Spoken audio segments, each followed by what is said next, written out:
Hi, good to see you. I'm Greg, here with another floor framing detail from the Truss Joist installation guide for floor and roof framing.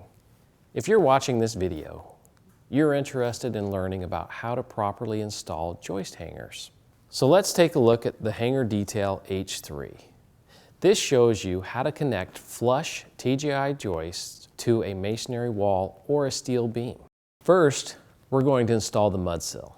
Now in this case, we're using a 2x10. When you're using top-mounted hangers in this application, it is important that you only have a maximum of 1/4 inch overhang on the flush beam plate. Here we are making and drilling the mud sill for the foundation bolts. And don't forget, it's really important at this point to check the foundation for square and dimensional accuracy.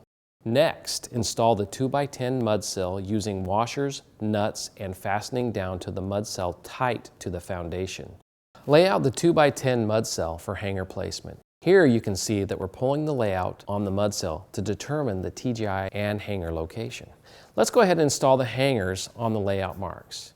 We'll want to apply construction adhesive to the seat of the first few hangers. That can really help prevent those annoying floor squeaks. Once all of the hangers are in place and the adhesive is in the bottom, it's a pretty simple procedure to install the TGI joists.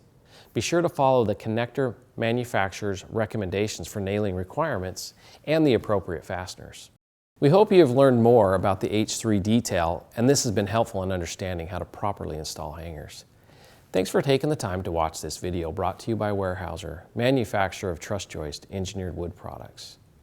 Be sure to check out the other videos in this series of floor framing details, which you'll find online at trussjoist.com/videos. You can also find more detailed information on floor framing in the Truss Joist Installation Guide for Floor and Roof Framing, which is available online or from your local representative.